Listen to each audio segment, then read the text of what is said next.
Trailer చూశాను, super అనిపించింది. కానీ చాలా బాగుంది ట్రైలర్ మాత్రం. దాంట్లో నాకు నచ్చని విషయం ఒక్కటే, రణ్వీర్ కపూర్ ఉన్నారు కదా, ఆయన రాముడుగా సెట్ కాల. ఎవరిని పెడితే బాగుండు అనుకోవచ్చు. నేను మొన్ననే చెప్పాను, 3 days బ్యాక్ ఏమో చెప్పినట్టున్నాను, మీ దాంట్లో చెప్పానో లేదో తెలియదు. కానీ మహేష్ బాబుని కానీ పెట్టుంటే అది ఇంకా రియల్గా రాముడే అనుకునేలాగా ఉండేవాడు. కానీ రణ్వీర్ కపూర్ నిజంగా సెట్ కాలేదు. సీతా క్యారెక్టర్ మాత్రం సాయి పల్లవి అదిరిపోయింది. సీతా క్యారెక్టర్లో మాత్రం ఇది మాత్రం ఫిక్స్. మళ్ళీ బాగుంది, బాగా సెట్ అయింది. ఇంకా అది క్లిప్ అదేంటి ట్రైలర్ చూస్తూ ఉంటే ఏంటి ఇది అసలు మామూలుగా లేదే, చాలా డబ్బులే పెట్టినట్టున్నారు. మామూలు 400,000 కోట్లు, పార్ట్ 1కి 2,000 కోట్లు, మొత్తం కలిపి 4,000 కోట్లు పెట్టారని చెప్తున్నారు. ఈరోజు చూసిన తర్వాత నిజంగా నాకు మంచిగా అనిపించింది. కానీ ఒకటి మాత్రము నాకు నచ్చని విషయం ఏంటంటే, నేను ఉన్నదే చెప్తున్నానయ్యా, రణ్వీర్ కపూర్ అస్సలు రాముడిగా సెట్ కాలేదు. హైలైట్ అదే, హైలైట్ మాత్రము యషే. దాంట్లో చాలా బాగా చేశాడు. అసలు కొంతమంది ఏమనుకున్నారంటే హీరోగా యష్ గారు చేస్తూ చేస్తూ మళ్ళీ ఈ క్యారెక్టర్ ఇచ్చారు అని అనుకున్నారు. అదిరిపోయాడు. దాంట్లో యష్కి ఇచ్చిన క్యారెక్టర్ మాత్రం దుమ్ము దులిపేశాడు. చూడండి ట్రైలర్, చాలామంది చూడండి. యష్ చేసింది చూస్తుంటే మాత్రము ఓ రేంజ్లో ఉంది. సౌండ్ మాత్రం మామూలుగా ఎఫెక్ట్ ఉండదు దానికి. అంటే ఇప్పటివరకు చాలా రామాయణాలు చూసాము. అవును, ఆది పురుషుడు వచ్చింది కానీ బాక్స్ ఆఫీస్ వద్ద ఫెయిల్ అయింది, జనాలు రాలేదు చూడ్డానికి. అవును, దీనికి వస్తారా? ఇంత బడ్జెట్ పెట్టారు, 4,000 కోట్లు అంటే బడ్జెట్ బాగానే పెట్టారు. కానీ తప్పదు, చూడాలి. నేనేమంటున్నానంటే, ఇప్పుడు అప్పట్లో లవకుశ సినిమా ఎన్టీ రామారావు గారు, ఇప్పటికీ చూసినా కానీ ఆ సినిమా ఓ రేంజ్లో ఉంటుంది. కానీ అంత డబ్బులు పెట్టిన తర్వాత వీళ్ళు చూడాలా వద్దా అనుకునేది అది ప్రేక్షకుల చేతుల్లోనే మనకు ఉంటుంది. చాలా కష్టపడ్డారు దాంట్లో, అంతమందిని పెట్టి చాలా కష్టము. కానీ డైరెక్టర్ కూడా ఎవరు రాజమౌళిని పెడితే బాగుంటుంది అనిపించింది నాకు.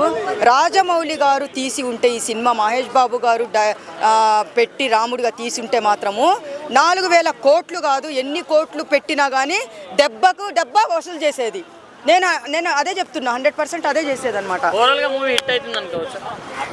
ఓవరాల్గా మూవీ హిట్ అవ్వాలనే కోరుకుంటున్నానయ్యా. రామాయణం అనేది చాలామందికి, రామాయణం మహాభారతం అనేది మన ఫస్ట్ అది వచ్చిన తర్వాతనే మనం పుట్టాము ఈ భూమి మీద. కాకపోతే హిట్ అవ్వాలనే కోరుకుంటున్నాను. నేను చెప్పాను కదా, దీంట్లో మహేష్ బాబుని కానీ పెట్టుంటే బాక్స్ బద్దలు, కలెక్షన్ల పరంగా చూస్తే మాత్రము మైండ్ బ్లాక్ అయిపోయేది. ఇది మాత్రం ఫిక్స్. నిజంగా అన్న చాలా డిసప్పాయింట్మెంట్ అయిపోయినా అన్న. అంటే రామాయణ్ అంటే లైక్ ఒక రాముడిది, లైక్ ఒక ఏమంటారు మన సనాతన ధర్మం అని కూడా చెప్పుకోవచ్చు మనం. అట్లాంటి ఏమంటారు క్యారెక్టర్స్ని లైక్ అంటే డైరెక్టర్ ఏమనుకుంటా అంటే, ఇక్కడ పెద్ద పెద్ద హీరోలకు ఇచ్చేస్తే లైక్ వాళ్ళ ఫ్యాన్స్ వస్తారు, కలెక్షన్స్ వస్తాయని చెప్పేసి అనుకుంటారు. కానీ నిజంగా అది కాదు. నిజంగా ఎందుకంటే చాలా డిసప్పాయింట్మెంట్ అయిపోయినా. అంటే మా ఎథిక్స్ గురించి లైక్ మంచిగా చెప్తారని చెప్పేసి ఫీల్ అయినా కానీ, లైక్ నువ్వు సీత క్యారెక్టర్ ఎవరికి ఇచ్చినా సరే, లైక్ యష్కి ఒక క్యారెక్టర్ ఇచ్చినా సరే, రణబీర్ కపూర్కి ఒక క్యారెక్టర్ ఇచ్చినా సరే, క్యారెక్టరైజేషన్కి ఎవరు రారు ఇక్కడ. అర్థమైందా? ఇప్పుడు అసలు బాగాలేదన్న. అసలుకి ట్రైలర్ చూసే నాకు ఏమంటారు అసలుకి విరుక్తి వచ్చింది నాకు. మరి ఎందుకో నాకు అర్థమవుతలేదు. కానీ ఒకటే డైరెక్టర్ చెప్తా, ఏదైనా లైక్ యాక్షన్ మూవీకి పెద్ద పెద్ద హీరోలను పెట్టుకోవచ్చు, ఒక కామెడీ మూవీకి పెద్ద పెద్ద హీరోలను పెట్టుకోవచ్చు, ఒక యాక్షన్ మూవీకి పెద్ద పెద్ద హీరోలను పెట్టుకోవచ్చు. కానీ లైక్ ఏదైతే ఎథిక్స్ గురించి చెప్తామో, రామాయణ్ అనేది ఒక చిన్న మాట కాదు అసలుకి. అట్లాంటి క్యారెక్టర్ సెట్ అయిన క్యారెక్టర్ ఒక్కడు కూడా లేదన్న, నిజంగా చెప్తున్నా. ఎందుకంటే మొన్ననే మనము రణబీర్ కపూర్ని యానిమల్ సినిమాలో చూసినాం. అట్లాంటి వాళ్ళకి లైక్ ఈ మూవీలో మళ్ళీ ఎమ్మటే లైక్ వచ్చేస్తే లైక్ ఏం సెట్ అవుతుందన్న? అంటే మేము జీర్ణించుకోవాలి కదా దాన్ని కూడా. ఒకటి చెప్తున్నా, రామాయణ్ అని చెప్పేసి ఒకటి తీయాలన్నా, భగవద్గీత తీయాలన్నా, ఏది తీయాలన్నా సరే వన్ అండ్ ఓన్లీ రాజమౌళి డైరెక్టర్కే సెట్ అవుతుంది. ఏదైతే వారణాసి షూటింగ్కి ఇప్పుడు నేను పోతున్నానో, లైక్ నిజంగా అక్కడ నేను మహేష్ బాబు గారిని చూస్తుంటే లైక్ గూస్ బంప్స్ వస్తున్నాయి. అది కాదన్నా, అంటే ఇప్పుడు చూడండి, ఒక శివుడి క్యారెక్టర్ ఎవరైనా చేస్తారు, కానీ శివుడి క్యారెక్టర్ కరెక్ట్ పండాలంటే అది ప్రభాస్కే సెట్ అవుతుంది, హిందీలో అక్షయ్ కుమార్కి సెట్ అవుతుంది. అవునా కదా? సో ఇట్లా రాముడు క్యారెక్టర్ కూడా పండాలంటే అది వన్ అండ్ ఓన్లీ మహేష్ బాబుకే సెట్ అవుతుంది, ఎవరికి సెట్ కాదు. సో అట్లా తీసుకోండి, అంతేగాని ఏదో పెద్ద పెద్ద హీరోలు ఉండరు ఒక కథ ఉంది తీసేద్దామని తీసేస్తుంటే అదేం సినిమా అనుకొని మీరు అనుకుంటారు, కాకపోతే అది మేము మా ఎథిక్స్ అనుకుంటాం. అర్థమైందా? సో కొంచెమన్నా ఆలోచించండి. ఒక మైథాలజికల్ ఏమంటారు ఫిలిం కాబట్టి కొంచెమన్నా అర్థం చేసుకొని మంచిగా తీస్తే అయిపోతుంది. సో ఓవరాల్గా నచ్చలే అన్న. కానీ ఈ రామాయణ్ కంపల్సరీ నేనైతే మన ఎస్ఎస్ రాజమౌళితో నేను వెయిట్ చేస్తున్నా. కానీ దాంట్లో శ్రీరామచంద్రుడు కూడా లైక్ కంపల్సరీ మహేష్ బాబు. ఎందుకంటే ఇప్పుడు వారణాసి షూట్లో చూస్తుంటే సాక్షాత్తు మా శ్రీరామచంద్ర ప్రభులాగానే ఉంటుంది సేమ్. చాలా అంటే చాలా బాగుందన్న. ఆదిపురుష్ చూసినప్పుడు చాలా బాధ కలిగింది.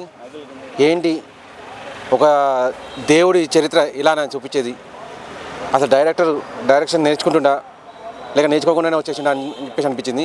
ఇది చూశాక తెలిసింది హాలీవుడ్ ఎందుకు పనికిరాదు అని చెప్పేసి మన ముందర చాలా చక్కగా తీశారు.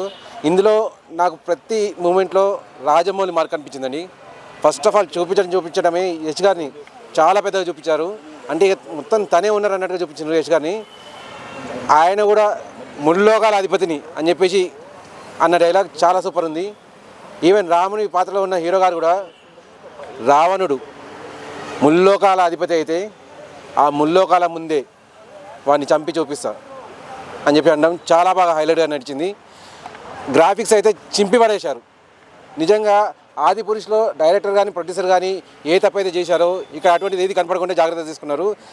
ట్రైలర్ అయితే సూపర్ అనిపించింది. దీంతో రామాయణం అనేది జెన్జీలోకి చాలా ఈజీగా వెళ్ళిపోతుంది. వాళ్ళందరికీ అర్థమవుతుంది అసలు మన రూట్స్ అనేది ఎక్కడి నుంచి వచ్చినాయని చెప్పేసి. అంటే ఇప్పుడు రాముడు క్యారెక్టర్ కావచ్చు, రావణాసురుడి క్యారెక్టర్ కావచ్చు, అన్ని యాప్ట్ అనుకోవచ్చా? రావణాసురుడి క్యారెక్టర్ ముందు రాముడి క్యారెక్టర్ చాలా చిన్నగా అనిపించిందండి. రణబీర్ గారు కాకుండా ఇంకా వేరే హీరో ఎవరైనా ఉంటే చాలా బాగుండేది అనిపించింది. కాస్త ఆయన పర్సనాలిటీ తక్కువ అనిపించింది. అంతకుముందుకు మనం అరుణ్ గౌరి గారిని చూసాం టీవీలో రామాయణం వచ్చినప్పుడు. ఆయన కాస్త సౌష్ఠవం ఉన్నవాడు. అంటే ఈయన కూడా రణబీర్ గారు కూడా మంచి సౌష్ఠవం ఉన్న వాళ్ళే, కాకపోతే ఆయన ముందు కాస్త పక్క కనిపిస్తున్నారు. ఇప్పుడు ఆయనే దశరథుడు తీసుకురావడం ప్లస్ పాయింట్ ఈ సినిమాకి.